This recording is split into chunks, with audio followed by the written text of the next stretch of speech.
খুলনার ডুমুরিয়া উপজেলার চুকনগর এই নাম উচ্চারণ করলেই আজও শিউরে ওঠে দেশ। 1971 সালের 20 মে ইতিহাসের অন্যতম ভয়াবহ গণহত্যার সাক্ষী হয় এই চুকনগর, যেখানে কয়েক ঘন্টায় মেশিনগানের গুলিতে ঝরে যায় হাজার হাজার নিরীহ হিন্দু নারী, পুরুষ ও শিশুর জীবন।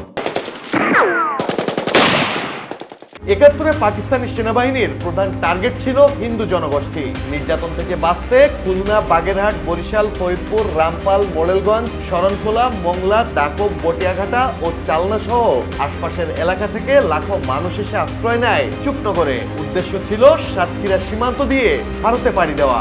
19 মে অর্ধলক্ষাধিক নিরীহ মানুষ চুকনগর বাজার ও কালী মন্দির এলাকায় আশ্রয় নেয়। অভিযোগ রয়েছে তখনকার শান্তি কমিটির সদস্য গোলাম হোসেন পাক বাহিনীকে খবর দেয়। 20 মে সকাল 11টা থেকে বিকাল 3টা পর্যন্ত একটানা চলে মেশিন গানের গুলি। নদীর পানি লাল হয়ে যায় রক্তে।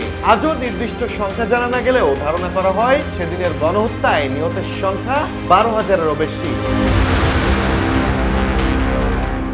অথচ আজ সেই চুকনগরেরই বাসিন্দা কৃষ্ণনন্দী দাঁড়িয়েছেন জামায়াত ইসলামীর প্রার্থী হয়ে।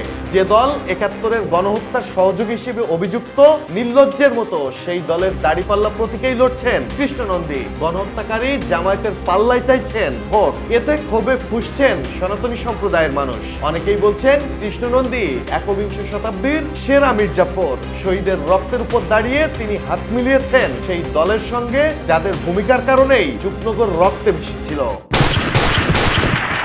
স্বাধীনতার 53 বছর পর জামায়াতের প্রার্থী হয়ে কৃষ্ণনন্দীর এই ভূমিকা শহীদ পরিবার ও পুরো সনাতনী সমাজের জন্য এক গভীর অপমান ও মানসিক নির্যাতন হিসেবেই দেখছেন স্থানীয়রা। কৃষ্ণনন্দীর মির্জাফরই এখন শুধু খুলনার নয়, এটি বিবেকের প্রশ্ন, ইতিহাসের প্রশ্ন, বিশ্বাসঘাতকতার প্রশ্ন। Desk report, people and politics.